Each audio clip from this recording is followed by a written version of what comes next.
에밀 듀르켐의 아노미 이론에 따르면 일탈의 원인은 사회적 규범이 약화되거나 혼란스러운 상태에서 발생하는 사회적 불안정에서 찾을 수 있습니다. 듀르켐은 사회가 급격한 변화, 특히 경제적 변화나 사회적 전환기에 직면할 때 기존의 규범과 가치체계가 흔들리며 개인들이 사회적 목표와 수단 간의 불일치로 인해 혼란을 겪는다고 보았습니다. 이로 인해 개인은 자신의 역할과 목표를 명확히 인식하지 못하게 되며 이는 결국 아노미 상태를 초래하게 됩니다. 이러한 아노미 상태에서는 사회적 통제와 규범이 약화되어 개인들이 일탈 행동을 선택할 가능성이 높아집니다. 듀르켐이 제시한 일탈 사례로는 아노미적 자살을 들 수 있습니다. 아노미적 자살은 사회적 규범이 약화되거나 사라졌을 때 발생하는 자살로 급격한 사회적 변화나 경제적 불안과 같은 상황에서 나타날 수 있습니다. 예를 들어 경제적 붕괴로 인해 사람들이 자신의 삶에 대한 통제력을 잃고 절망감을 느낄 때 이들은 더 이상 사회적 목표를 달성할 수 없다는 생각에 빠지게 되며 이는 자살로 이어질 수 있습니다.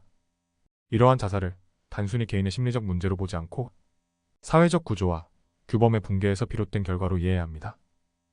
일탈의 해결 방안으로 듀르켐은 사회적 통합을 강화하고 새로운 규범과 가치를 재정립하는 것이 중요하다고 보았습니다.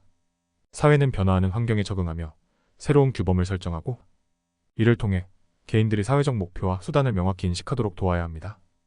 이는 사회적 안전망을 강화하고 경제적 불평등을 줄이며 교육과 복지 시스템을 개선하는 등의 노력을 통해 이루어질 수 있습니다.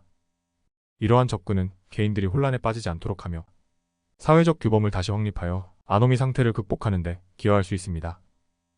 듀르켐의 아노미 이론은 현대 사회에서 일탈 행동을 이해하고 분석하는 데 중요한 기여를 했습니다.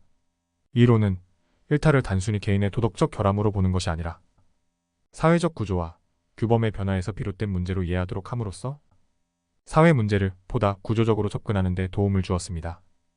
특히 사회적 통합과 규범의 중요성을 강조하며 사회적 변동이 개인의 삶에 미치는 영향을 분석하는 데 중요한 틀을 제공했습니다. 그러나 이 이론에는 한계도 존재합니다. 듀르켐의 아노미 이론은 주로 사회적 구조와 규범의 변화를 강조하지만 개인의 주관적 경험이나 감정적 측면을 충분히 고려하지 않는다는 비판을 받습니다. 또한 아노미 상태가 항상 일탈로 이어지는 것은 아니며 일부 개인은 여전히 사회적 규범을 따르며 이를 극복하려는 노력을 기울일 수 있습니다. 이로 인해 아노미 이론은 모든 일탈 행동을 설명하는데 다소 제한적일 수 있습니다. 그럼에도 불구하고 듀르켐의 아노미 이론은 사회적 변화와 규범의 중요성을 부각시키며 일탈 행동을 사회 구조와 연관지어 이해하는데 여전히 유효한 이론적 틀을 제공합니다. 이상 듀르켐의 아노미 이론에 대해 알아보았습니다.